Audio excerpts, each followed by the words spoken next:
Halo Bapak Ibu dan saudara-saudari yang dikasihi Tuhan, kita memasuki minggu yang baru lagi, bahkan kita sudah melewati beberapa hari di bulan yang baru, bulan Mei. Nah, bagaimana kabar Bapak Ibu setelah melewati berbagai macam kejadian di tahun 2020 ini? Apakah masih dipenuhi dengan sukacita? Apakah masih memiliki pengharapan? Saya harap masih ya, walaupun nggak kedengeran tapi kayaknya masih ya. Nah, hari ini saya tidak sendirian, saya ditemani oleh seorang perempuan yang sangat cantik. Ya, biar memperkenalkan diri sendiri, silahkan Mbak untuk memperkenalkan diri. Oke, shalom Bapak Ibu yang di rumah. Perkenalkan, nama saya Bekti Kristiawati. Saya biasa dipanggil Tia. Oke, mungkin begitu Mbak Tia. Mbak Tia ini di gereja ini melayani sebagai apa? Saat ini saya melayani sebagai ketua Kompa bersama partner saya yang tidak ada di sini, Mas Erik. Situ itu Mbak Tia. Bapak Ibu tahu Kompa nggak? Temennya Kompa nggak? Garing Receh. Kompa itu Komisi Pemuda. Jadi betul sekali. Mbak Tia sama Mas Erik ini saat ini melayani bersama-sama dengan teman-teman pemuda. Betul. Mbak Tia ini masih kuliah, sudah kerja atau? Masih kuliah Mbak, saat ini sedang skripsi. Doakan sedang doakan ya Bapak Ibu. Ya. Semoga lancar. Semoga wisudanya nggak online ya Mbak. Amin. Karena ini kan lagi wisuda online. Dan Mbak Tia ini kuliahnya di jurusan apa? Saya jurusan bimbingan konseling di Universitas Negeri Yogyakarta. Oh ya. Jadi Bapak Ibu yang punya anak dan kayak nggak bisa diatur dan lain-lain dan bingung, mungkin silahkan berkonsultasi sama Mbak Tia. Walaupun belum lulus tapi kan sudah skripsi ya. Jadi ilmunya sudah matang lah. Nanti tinggal dipermatang lah. Ya. Nah, hari ini kita akan bersama-sama berdiskusi merenungkan firman Tuhan. Tetapi sebelumnya mari kita berdoa terlebih dahulu. Mari kita berdoa. Tuhan Allah yang baik, kami bersyukur untuk penyertaan Tuhan di dalam kehidupan kami. Tuhan menuntun, Tuhan membimbing kami sehingga kami dapat menapaki hari-hari dengan berpegang teguh bahwa Tuhan tidak meninggalkan kami sendirian. Dan bersama-sama kami akan merenungkan firman Tuhan, kiranya Tuhan membuka pikiran dan hati kami supaya kami dapat mengerti apa yang menjadi kehendak Tuhan dan dapat melaksanakannya di dalam kehidupan kami sehari-hari. Terima kasih ya Tuhan, di dalam nama Tuhan Yesus kami berdoa. Amin. Bacaan pada hari ini berdasarkan Yehezkiel pasal 34. Yehezkiel pasal 34 ayat 17 sampai 23 yang akan dibacakan oleh Mbak Tia. Oke. Mari untuk Yehezkiel 34 ayat 17 sampai 23 akan saya bacakan. Dan hai kamu domba-dombaku, beginilah firman Tuhan Allah. Sungguh, aku akan menjadi hakim di antara domba dengan domba dan di antara domba jantan dan kambing jantan. Apakah belum cukup bagimu bahwa kamu menghabiskan padang rumput yang terbaik? Mesti pulakah kamu injak-injak padang rumput yang lain-lain dengan kakimu? Belum cukup bahwa kamu minum air yang jernih? Mesti pulakah yang tinggal itu kamu keruhkan dengan kakimu? Apakah domba-dombaku seharusnya memakan rumput yang sudah diinjak-injak kakimu dan meminum air yang sudah dikeruhkan kakimu? Oleh sebab itu, beginilah firman Tuhan Allah terhadap mereka. Dengan sungguhnya aku sendiri akan menjadi hakim di antara domba yang gemuk dan domba yang kurus. Oleh karena semua yang lemah kamu desak dengan lambungmu dan bahumu, serta kamu tanduk dengan tandukmu, sehingga kamu menghalau mereka keluar kandang. Maka aku akan menolong domba-dombaku, supaya mereka jangan lagi menjadi mangsa, dan aku akan menjadi hakim di antara domba dengan domba. Aku akan mengangkat satu orang gembala atas mereka, yang akan menggembalakannya, yaitu Daud, hambaku. Dia akan menggembalakan mereka dan menjadi gembalanya. Beginilah firman Tuhan. Ya, demikianlah pembacaan firman Tuhan. Yang berbahagia adalah setiap dari kita yang mendengarkan, merenungkan, dan melaksanakan di dalam kehidupan sehari-hari. Nah, Bapak Ibu mungkin bertanya-tanya ya, kenapa kok saya mengajak Mbak Tia untuk bersama-sama, dan karena ini di bulan puasa, jadi walaupun kami duduk bersama ya nggak ada wedangannya ya Mbak Tia.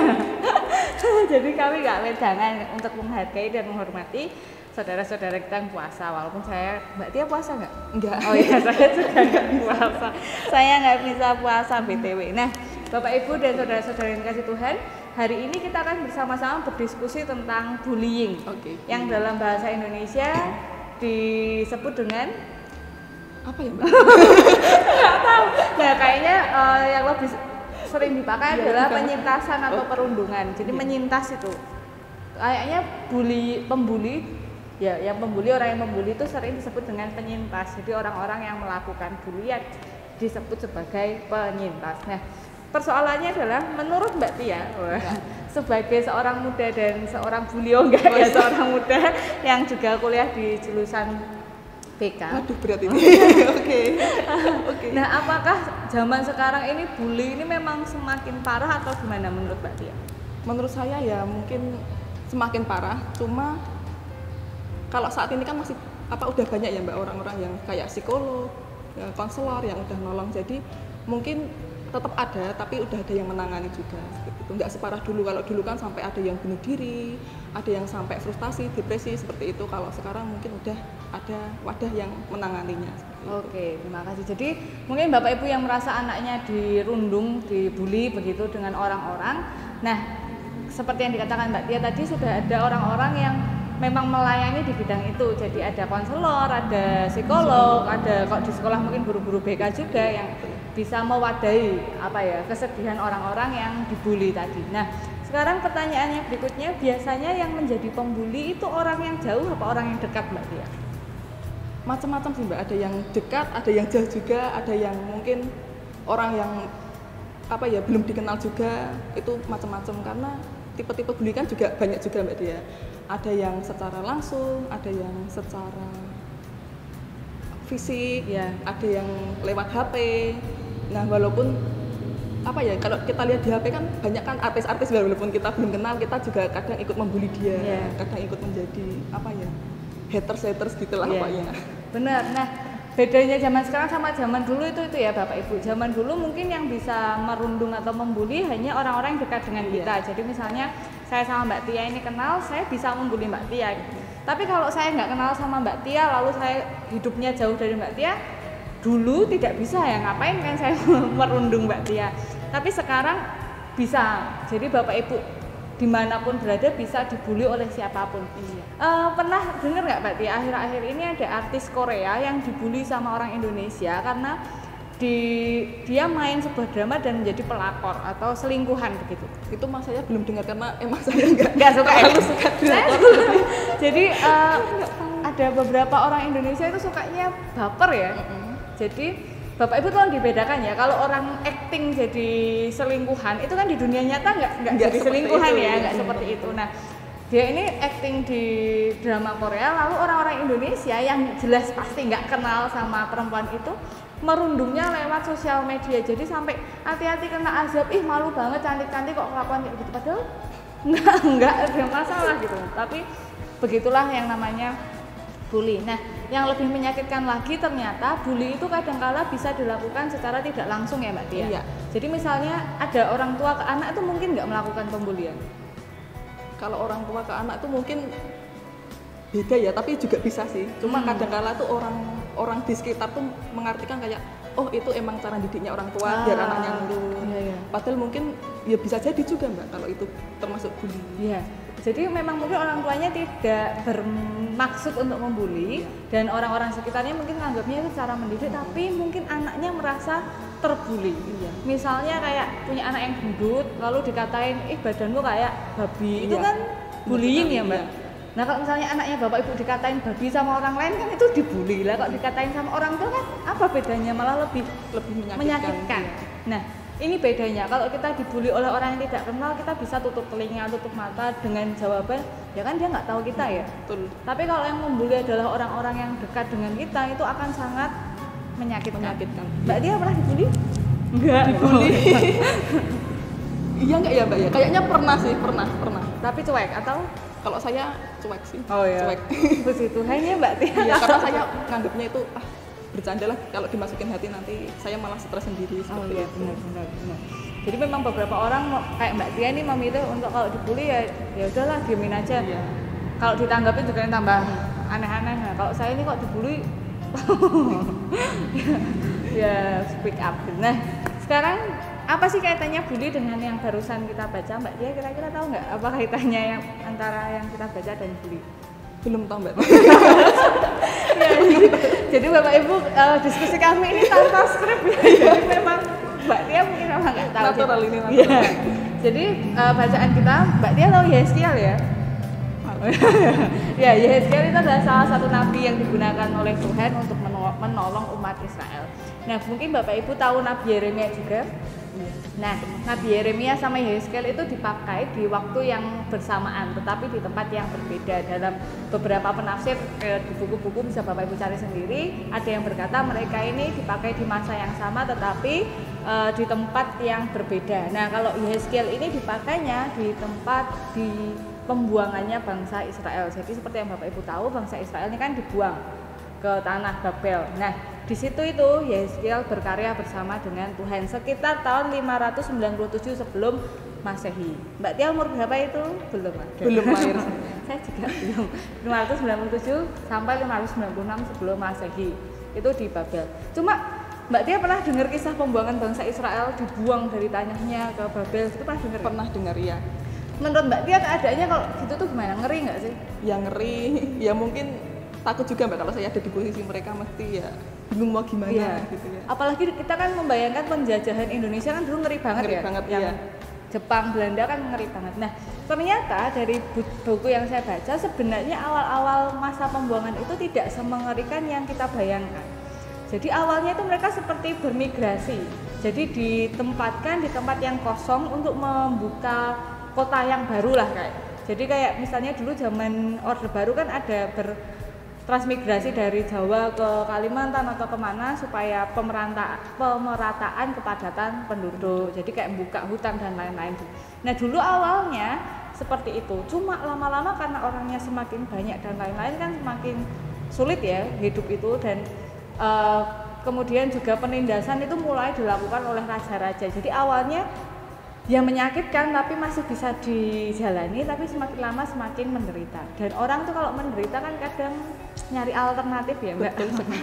Kalau kepepet kan sukanya kreatif ya manusia itu. Nah mereka akhirnya menyembah Allah-Allah lain karena merasa Tuhan yang selama ini disembah kok kayak nggak nolong gitu. Nah tapi ternyata Tuhan itu mau menolong mereka. Nah tapi ini tidak kita bahas sekarang. Jadi setelah mereka ditindas dan lain-lain, yang menyakitkan adalah yang kita baca di ayat 17 sampai 23, mereka itu tidak hanya ditindas oleh para penguasa, tetapi ternyata sesamanya juga saling menindas. Jadi yang lebih berkuasa, yang lebih kaya, yang lebih kuat itu menindas yang lemah. Padahal sama-sama orang yang dibuang, sama-sama orang Israel, sama-sama orang yang tinggal di tempat asing, tapi sama-sama menindas. Mbak Tia pernah nggak ditindas sama orang yang sebenarnya harusnya tuh dia jadi temen tapi kok malah nindas itu? Oh sering Mbak. Sering ya. Sering. Nanti yang suami konseling Mbak Tia di sini. Sering ya malah. Sering, iya, sering. Ya. Harusnya kan jadi teman, harusnya menguatkan tapi menindas. Nah, Mbak Tia ini juga kebetulan ikut bekerja sama membantu kayak posko memberikan bantuan-bantuan kepada orang-orang yang terdampak COVID, corona ya, baik yang ODP, PDP ataupun yang positif kan biasanya udah dibawa ya ke rumah sakit. Paling yang keluarga yang harus diisolasi mandiri. Nah, Mbak Tia sendiri melihat ini gimana sih? Maksudnya apa yang Mbak Tia lakukan bersama teman-teman? Mungkin kalau saya dengan teman-teman di pemuda dan remaja ya, kami membantu kayak mendonasi sembako, masker. Ya mungkin itu hal-hal kecil menurut kami ya. Karena ya di mana-mana kan ada, tapi mungkin dengan hal kecil itu kita dapat menjadi berkat untuk orang-orang di sekitar kami. Nah, setelah Mbak Tia melakukan hal yang baik itu bersama teman-teman, ada nggak malah hal buruk yang didapatkan? Gara-gara jadi volunteer sukarelawan, kemudian sukarelawati, kemudian dapat dampak buruknya nggak? Kalau sampai sekarang belum sih Mbak. Belum. Tapi semoga nggak dapat. Enggak. Tuh, jadi menjadi sukarelawati itu nggak selalu menjadi hal yang menakutkan. Iya. Nah, tetapi ada juga cerita bahwa setelah menjadi sukarelawan-sukarelawati kemudian malah dijauhi oleh orang-orang sekitarnya ya. Apalagi Mbak Tia ini tinggal di kawasan yang lumayan ada beberapa orang yang memang sudah positif tuh. Jadi memang orang dari kawasan itu seringkali dijauhi sama takut Mbak. Iya, takut gitu loh kalau padahal mereka yang melayani di posko ini kan melakukan hal untuk menolong orang lain. Tapi malah dibully walaupun niatnya nggak bully gitu ya. Nah kan Bapak Ibu menjauhi dengan melihat senyum tapi takut-takut itu kan sebenarnya juga menyakitkan ya. Iya. Karena bully itu nggak selalu terucap loh Bapak Ibu, kadang juga dilirik, dilihat itu kan berasa. Nah, ini yang mau diingatkan bagi kita hari-hari ini, banyak orang-orang baik di luar sana yang menolong sesamanya ketika kesulitan seperti ini, tapi juga banyak juga bully-bully yang justru malah menyudutkan sesamanya. Tapi kayaknya beberapa sudah mulai terkena imbasnya. Yang pertama yang nimbun masker, ingat nggak? Iya benar. Awal dulu kan banyak orang nimbun masker medis itu kan, sampai dijual dengan harga nggak masuk akal itu ya. Sampai mahal. 350.000 satu box, biasanya cuma 50.000. Nah sekarang percuma kan, nggak ada yang beli karena sekarang pakainya masker kain. Dan banyak orang yang baik hati mau membagikan masker gratis. Tuh, kapok. Bingung kan. Nah, terus mau diapain, digoreng ya nggak bisa kan. Nah, terus habis itu juga bully-bully orang yang selama ini nyimpen-nyimpen sembako sampai ternyata sampai sekarang Indonesia masih bisa mencukupkan sembako. Bahkan di daerahnya Mbak Tia ini orang-orang yang mengisolasi diri, mereka nggak kelaparan karena mereka dikirimi bantuan sembako, bantuan sayur kayak gitu. Tuh, bahkan mereka itu juga dipelihara, dirawat kehidupannya oleh orang-orang di sekitarnya. Dan ternyata walaupun banyak yang membuli dan lain-lain, Tuhan itu menolong. Tadi kan dikatakan bahwa Tuhan itu sampai bertanya loh ke kambing atau domba yang gemuk atau kambing yang menindas, apa nggak cukup toh kamu makan di rumput yang bagus sampai kamu menginjak-injak, biar domba lain itu makan rumput yang bekas diinjak-injak. Nah ini pertanyaannya sama, apa nggak cukup toh kita ini sehat, apa nggak cukup toh kita ini cukup sampai kita ini merundung orang lain yang mungkin saat ini bergumul karena mereka sakit, atau bergumul karena mereka di PHK, apa bergumul karena mereka saat ini sedang juga dikhawatirkan keluarga. Kayak Mbak Tia, mungkin kalau saya jadi orang tuanya Mbak Tia deg-degan juga ya. Iya mesti khawatir. Kan ibunya Mbak Tia khawatir, nggak usah keluar, nggak usah kemana-mana. Pengennya orang tua kan semua anaknya juga nggak usah ikut sekolah, biar yang lain aja. Tapi kalau semua orang tua kayak gitu, terus siapa yang mau menolong? Iya, ya kan?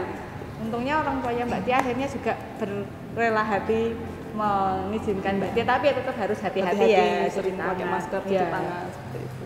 Nah, jadi Bapak Ibu dan saudara-saudara yang kasih Tuhan, mungkin kita niatnya tidak menindas, tidak menginjak-injak atau membuli orang lain, tapi ya tadi lewat mata, lewat kata-kata, lewat perbuatan secara tidak sengaja kita membuli orang lain. Apalagi keadaannya ini rumput itu nggak usah diinjak-injak aja, sekarang rumputnya nggak bagus. Kalau Bapak Ibu lihat diskusinya Pak Jokowi dan Mbak Najwa, pernah nonton nggak? Iya pernah. Ya terus Pak Jokowi itu pernah bilang ini tuh keputusannya, pilihannya tuh antara mengambil pilihan yang buruk sama yang buruk ya kan. Jadi nggak ada pilihan yang baik gitu loh. Jadi ya kita hanya bisa milih yang buruk dan yang buruk karena memang kondisinya di seluruh dunia sedang sangat buruk. Ibaratnya ini ladang ini sudah buruk, masih mau diinjak-injak, apakah domba lain yang lemah itu harus makan yang rumput yang sudah buruk diinjak-injak juga kan? Enggak begitu ya. Jadi mari bersama-sama Bapak Ibu, saya tahu bahwa semua orang itu khawatir. Bohong kalau kita nggak khawatir ya pasti takut ya. Takut lah, apalagi ya, tadi kami sempat ngobrol Mbak Tia katanya sampai gatal-gatal ya. Tenggorokannya kayak tersugesti. Iya, tersugesti pasti kayak tiba-tiba gatal, tiba-tiba kayak kok semplenget badanku padahal enggak gitu. Nah, ya semuanya pasti khawatir. Cuma karena khawatir ini kita janganlah kita jadi apa ya, kalau bahasa kasar jadi nyikat orang lain gitu loh. Jadi kayak ya karena kita dekat, kita sama-sama orang yang berusaha hidup, berjuang hidup ya toh, sama-sama kepengen sehat, ya mari kita bergandengan tangan. Dan bersyukur banget karena sudah banyak sukarelawan yang baik hati, yang bahkan mempertaruhkan kesehatannya sendiri gila-gilaan, dan banyak orang yang mulai berdonasi apa yang mereka miliki dikasih. Bahkan banyak loh ini ibu-ibu yang jago jahit sekarang ini mau meluangkan waktu untuk menjahit masker-masker kain, mungkin juga nggak dapat keuntungan yang banyak, bahkan mungkin rugi gitu, tapi dilakukan untuk orang lainnya. Mari daripada tadi kan Tuhan bilang nanti Tuhan yang akan menghakimi sendiri domba yang gemuk dan yang kurus, kambing dan domba akan dihakimi sendirinya. Sebelum kita bertemu dengan titik final, mari kita berubah, mari kita berbagi, dan yang sudah berbagi terus dikembangkan, tetap semangat, Tuhan memberkati kita semua. Amin. Ya, begitu ya Bapak Ibu diskusinya. Kita akan menutup dalam doa, mari kita berdoa. Tuhan kiranya memampukan kami untuk menjadi sesama yang baik bagi sesama kami di tengah-tengah krisis yang sedang kami alami bersama. Dan ampuni kami jika di dalam kehidupan ini kami melakukan dosa dan kesalahan. Di dalam nama Tuhan Yesus kami berdoa. Amin. Nah, sekian dari kami berdua. Terima kasih sekali ya Mbak Tia. Iya, sama-sama Mbak Tia. Jadi nanti teman-teman pemuda itu ternyata enak diajak kerja sama Bapak Ibu ya kan. Jelas nggak usah takut. Nggak usah mengalami kecurigaan sama teman-teman pemuda. Mereka tuh memang kadang nyentrik tapi kok diajak kerja sama asik kok sebenarnya, ya kan? Ya. Sampai bertemu di lain kesempatan. Tuhan memberkati.